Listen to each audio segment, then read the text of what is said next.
Bonjour internet, comment vas-tu? Tu as sans doute déjà remarqué chez nos parents ces électroménagers d'un autre siècle qui résistent au temps et voient mourir les uns après les autres leurs congénères plus récents. Ceci est sans doute dû à l'obsolescence programmée, un terme barbare désignant tous les procédés visant à réduire la durée de vie d'un produit. Il faut savoir que l'industrie a toujours utilisé une métrique appelée Mean Time to Failure qui se traduit par Brian est dans la cuisine. Cette métrique désigne la durée de vie moyenne d'un système avant qu'il ne tombe en panne et réduire cette durée de vie peut s'avérer être un bon plan de financement. Toutes les combines sont bonnes afin de nous pousser à remplacer nos vieux appareils.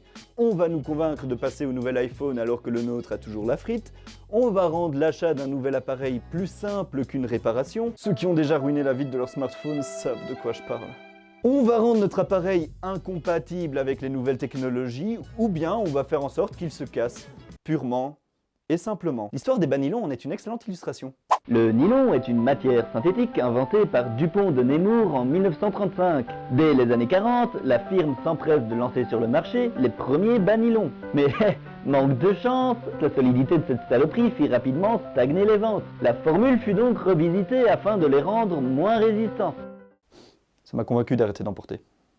Cette pratique semble s'accentuer dans l'électronique moderne et c'est sans doute ce qui explique que ceci me pètera dans les mains dans les années à venir, alors que ceci risque plutôt de devenir obsolète par ma calvitie. Comment la scie? Tu ne vois pas où est le problème? Petit idiot, laisse-moi t'expliquer.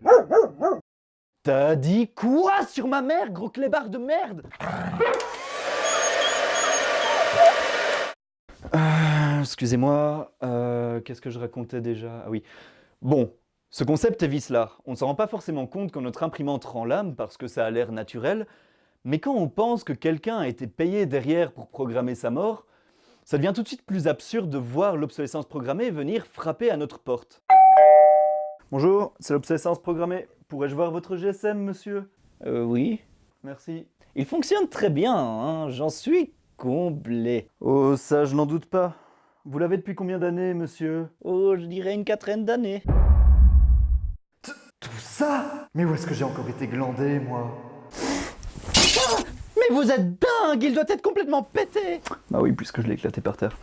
Ensuite, l'obsolescence programmée, c'est la société de consommation à son paroxysme. Produire plus, encore et encore, même quand on n'en a pas besoin, même quand ce n'est pas nécessaire, alors qu'on n'a qu'une seule planète et que ses ressources sont limitées.